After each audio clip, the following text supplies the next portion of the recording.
কাকিমা, বলছিলাম ঘরের চিনি শেষ হয়ে গেছে, তাই মা একটু নিতে পাঠালো। দাঁড়া, পুচকিকে বলছি। এই পুচকি, সুজয়দার বাটিতে একটু চিনি ঢেলে দে তো।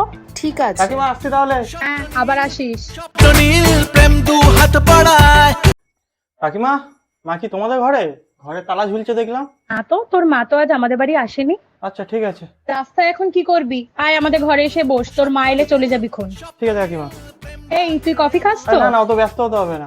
আমি না রে, পুচকিকে বলছি তোর জন্য কফি বানিয়ে দেবে। কফি কি বীজ বানালো? বীজও খেয়ে স্বপ্ন নীল প্রেম ডাকে আমার। কাকিমা, এই মা ঘুগনি পাঠিয়েছিল আর খেয়ে জানাতে বললো কেমন হয়েছে। এই পুচকি, সুজয় ঘুগনি এনেছে, ঘুগনিটা নিয়ে আয় তো। খেয়ে জানাতে বললো কেমন হয়েছে। হ্যাঁ জানাবেন কিন্তু। হ্যাঁ, নিশ্চয়ই জানাবো। অপেক্ষা থাকবো, জানাবেন কিন্তু। ঠিক আছে, জানাবো। কাকিমা।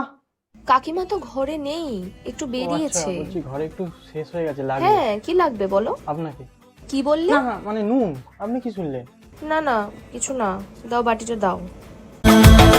রাতে ঘুম ঘুম ঘুম আসে না, চোখে ঘুম ঘুম ঘুম।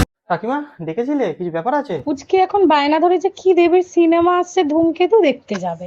আমার তো এখন সময় নেই, আর ওর বন্ধুরাও বিজি, কার সাথে আর পাঠাই কাকিমা অত বলতো। টেনশন নিতে হবে না, আমি আছি তো। আমি তো ওই দিন ফাঁকাই আছি। ও যদি চায় তাহলে আমি ওকে নিয়ে যেতে পারি সিনেমা দেখতে। আমারও কোনো প্রবলেম নেই। তাহলে ঠিক আছে কাকিমা, আমি নিয়ে যাবো। বলছিলাম যে তুমি হঠাৎ আমার সাথে সিনেমা দেখতে যাওয়ার জন্য রাজি হয়ে গেলে কেন? এমনি। আজ ভালো যে কেউ কাছে